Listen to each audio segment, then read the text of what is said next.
Assalamualaikum warahmatullahi wabarakatuh. Selamat malam, Bapak dan Ibu dosen pengampu puji dan syukur kita panjatkan kehadiran Tuhan Yang Maha Esa karena atas rahmat dan karunia-Nya kita dapat berkumpul di kesempatan ini dalam keadaan yang sehat. Pada kesempatan kali ini kami akan mempresentasikan laporan yang berjudul hasil uji coba soal manajemen aplikasi yang disusun untuk memenuhi tugas pada mata kuliah evaluasi hasil belajar yang diampu oleh Profesor Dr. Muhammad Amin ST MPD dan Bu Mega Sylvia Dewi MPD. Perkenalkan kami dari kelompok 7 yang terdiri dari Siska Anzani, Balkis Hijriaulia, Andreas Damanik, Ariel Trifani Zaluku, dan Mikael Batubara. Adapun materi yang akan kami bahas meliputi penyusunan instrumen evaluasi, uji validitas dan reliabilitas, analisis butir soal, serta perbandingan hasil analisis menggunakan SPSS dan perhitungan. Demikian pembukaan yang dari kami. Selanjutnya, kami akan memulai pemaparan materi. Yang pertama yang akan dibawakan oleh saya sendiri yaitu latar belakang dalam proyek ini yaitu dalam dunia pendidikan, evaluasi pembelajaran merupakan bagian penting yang tidak bisa dipisahkan dari proses belajar mengajar. Evaluasi digunakan untuk mengetahui sejauh mana peserta didik memahami materi yang telah diberikan, sekaligus menjadi bahan pertimbangan bagi pendidik untuk memperbaiki pembelajaran ke depannya. Namun, pada praktiknya masih sering juga ditemukan penggunaan instrumen penilaian yang belum disusun secara terencana dan belum melalui tahap pengujian kualitas. Hal ini menyebabkan hasil evaluasi belum sepenuhnya mencerminkan kemampuan sebenarnya para peserta didik. Jadi, agar hasil evaluasi lebih akurat dan objektif, diperlukan instrumen yang disusun secara sistematis, mulai dari pembukaan kisi-kisi, penyusunan soal, hingga analisis kualitas soal. Jadi, instrumen yang baik itu harus memenuhi kriteria yang valid, reliabel, memiliki tingkat kesukaran yang sesuai, mampu membedakan kemampuan siswa, serta memiliki pengecoh yang efektif. Oleh karena itu, melalui kegiatan ini dilakukan proses penyusunan dan analisis instrumen evaluasi pembelajaran agar dapat menghasilkan soal yang berkualitas dan layak digunakan. Selanjutnya ada rumusan masalah pada proyek ini yaitu bagaimana langkah-langkah untuk menyusun instrumen evaluasi pembelajaran secara sistematis, juga bagaimana proses pembuatan soal agar sesuai dengan tujuan pembelajaran yang telah ditetapkan, bagaimana cara mengidentifikasi kualitas butir soal yang telah disusun, dan apa saja aspek yang perlu diperhatikan dalam analisis instrumen evaluasi pembelajaran. Dan untuk tujuan dari proyek ini yaitu mendeskripsikan proses penyusunan instrumen evaluasi pembelajaran secara sistematis, menghasilkan soal yang sesuai dengan tujuan pembelajaran, untuk mengetahui kualitas butir soal melalui proses analisis dan memahami berbagai aspek yang berperan dalam evaluasi pembelajaran. Baiklah, sekian pemaparan dari saya. Selanjutnya saya serahkan kepada pemateri kedua. Oke, di sini saya sebagai pemateri kedua akan menjelaskan evaluasi hasil belajar. Evaluasi hasil belajar merupakan proses yang dilakukan untuk mengetahui sejauh mana pencapaian kompetensi peserta didik setelah mengikuti pembelajaran. Dalam evaluasi terdapat dua kegiatan utama, yaitu pengukuran dan penilaian. Pengukuran digunakan untuk memperoleh data, sedangkan penilaian digunakan untuk memberikan makna terhadap data tersebut. Tujuan dari evaluasi ini adalah untuk mengetahui tingkat keberhasilan belajar siswa, serta bagaimana dasar dalam menentukan tindak lanjut pembelajaran. Dengan demikian, hasil evaluasi sangat penting karena digunakan sebagai dasar dalam pengambilan keputusan dalam proses pembelajaran. Selanjutnya ada instrumen dan analisis butir soal. Instrumen evaluasi merupakan alat yang digunakan untuk mengukur hasil belajar peserta didik. Instrumen ini dapat berbentuk tes seperti pilihan ganda ataupun uraian, maupun non-tes seperti observasi, angket, dan wawancara. Agar hasil evaluasi akurat, instrumen harus memenuhi syarat valid dan reliabel, sehingga benar-benar dapat mengukur apa yang seharusnya diukur dan memberikan hasil yang konsisten. Selanjutnya dilakukan analisis butir soal. yang meliputi tingkat kesukaran soal, daya pembeda, dan efektivitas pengecoh. Tujuan dari analisis ini adalah untuk mengetahui kualitas soal serta memperbaiki soal yang kurang baik agar dapat digunakan dengan optimal dalam evaluasi pembelajaran. Materi selanjutnya akan dijelaskan oleh pemateri berikutnya. Baik, materi selanjutnya yaitu metode penelitian. Metode penelitian yang digunakan ada 5 tahap, yaitu uji validitas, indeks kesukaran, daya beda, uji reliabilitas, dan analisis pengecoh.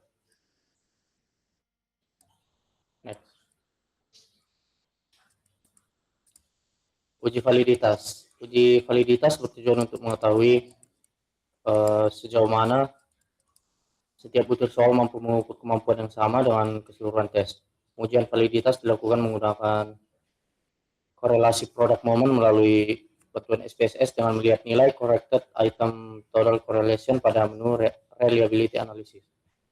Jumlah responden dalam penelitian ini adalah 21 orang. Nilai R-table ditentukan berdasarkan derajat kebebasan DF sama dengan N kurang 2, yaitu 19. Dengan taraf signifikansi 5%, diperoleh nilai R-table sebesar 0,433. Next.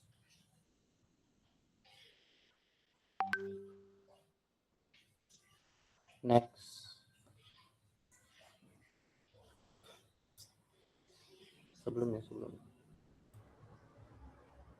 Terima kasih untuk pemateri. Kriteria pengujian validitas pada soal ini, jika R hitung lebih besar sama dengan 0,433, maka butir soal dinyatakan valid. Jika R hitung lebih kecil dari 0,433, maka butir soal dinyatakan tidak valid. Berdasarkan hasil uji validitas menggunakan corrected item total correlation di SPSS, dari 45 butir soal yang telah diuji cobakan kepada 21 responden, diperoleh sebanyak 31 butir soal yang dinyatakan valid dengan nilai korelasi lebih dari sama dengan 0,433, sedangkan 14 butir soal dinyatakan tidak valid. Beberapa butir soal yang tidak valid menunjukkan nilai korelasi yang rendah, yang mengindikasikan bahwa soal tersebut tidak mampu mengukur kemampuan yang sama dengan keseluruhan tes. Oleh karena itu, butir soal yang tidak valid perlu direvisi atau dihapus agar kualitas instrumen menjadi lebih baik. Materi selanjutnya akan saya berikan kepada materi 4. Terima kasih untuk pemateri sebelumnya. Di sini saya akan melanjutkan materi kita, yaitu uji reliabilitas. Di sini saya akan membagi screen layar saja agar lebih mudah memahaminya.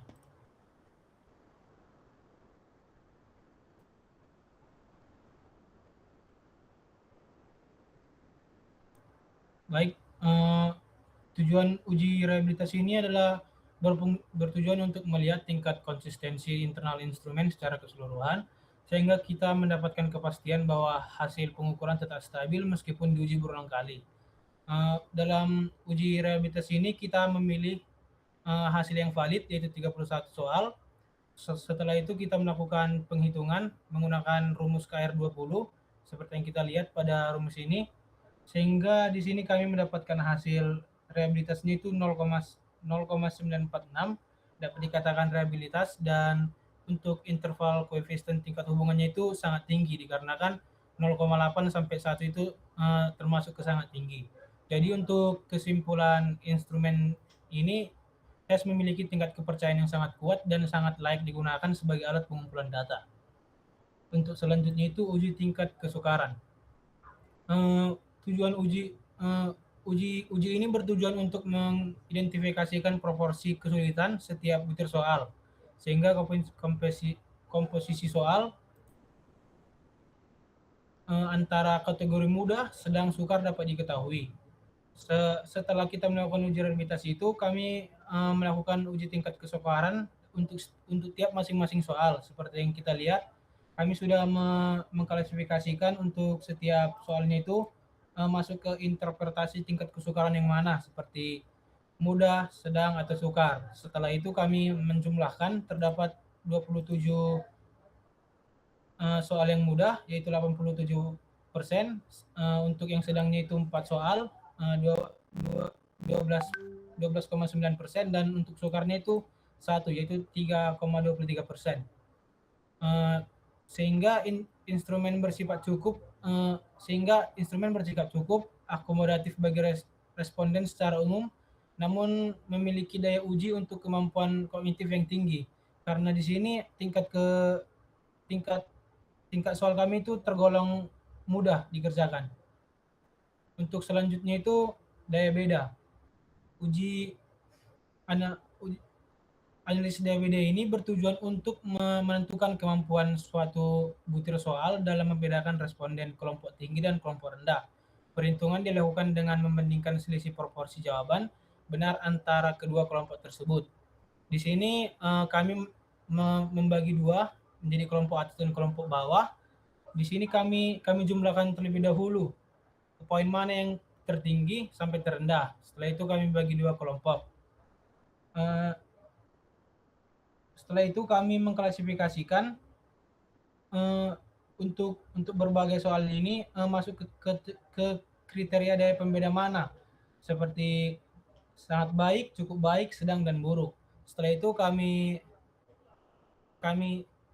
hitung terdapat 11 soal yang sangat baik, cukup baik 3, sedang 4, dan buruk 13. Setelah kami jumlahkan untuk persenannya itu sangat baik terdapat di 35%, cukup baik itu 9%, sedang itu 12%, dan buruk itu 41%. Berdasarkan data ya 31 butir soal valid ini ditemukan variasi indeks daya beda. Namun efektivitas daya beda terhambat oleh performa kelompok bawah yang masih mampu menjawab benar pada item tertentu. Jadi untuk soal kali ini banyak yang kelompok bawah itu bisa menjawab soal-soal yang sulit. Untuk selanjutnya itu pengecoh. Analisis efektivitas pengecoh ini bertujuan untuk mengevaluasi apakah pilihan jawaban salah berfungsi secara efektif sebagai jebakan logis bagi responden yang tidak menguasai materi. Setelah kami lakukan analisis dan penilaian, banyak opsi pengecoh memiliki status ditolak atau soal-soal yang kami pilih untuk menjebak itu rata-rata tidak dijawab. Intinya kelas bawah itu bisa menjawab jangan benar, sehingga pengecoh yang lemah mempermudah kelompok bawah untuk menjawab benar melalui eliminasi poin opsi yang tidak logis, bukan karena penguasaan materi. Untuk selanjutnya akan dilanjutkan oleh teman saya.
4 soal, jelek atau buruk ada 4 soal.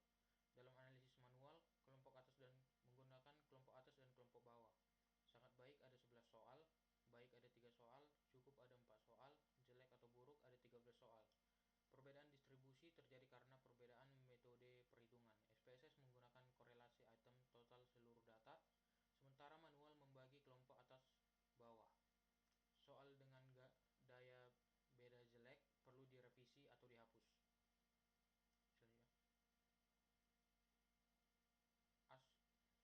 Selanjutnya. Yang keempat, aspek reliabilitas.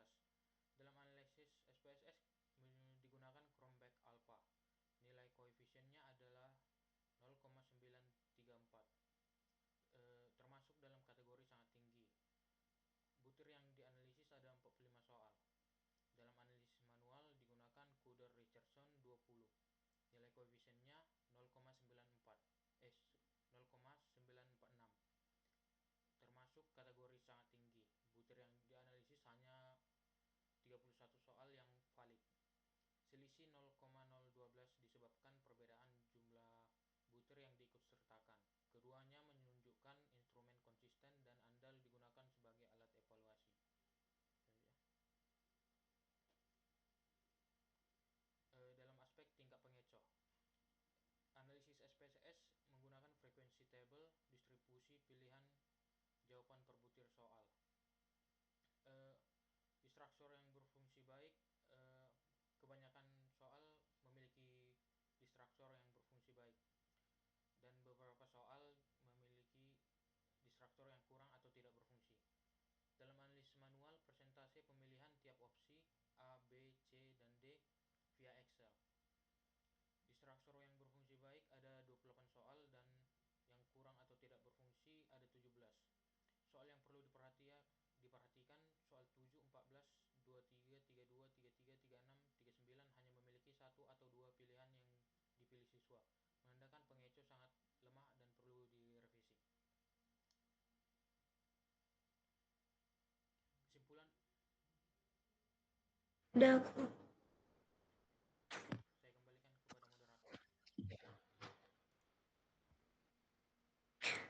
Nah, kesimpulan pada presentasi kali ini yaitu berdasarkan hasil analisis yang telah dilakukan, dapat disimpulkan bahwa kualitas soal yang diuji itu bervariasi. Sebagian besar soal sudah memenuhi kriteria yang baik, seperti valid dan memiliki daya pembeda yang cukup sehingga sangat baik.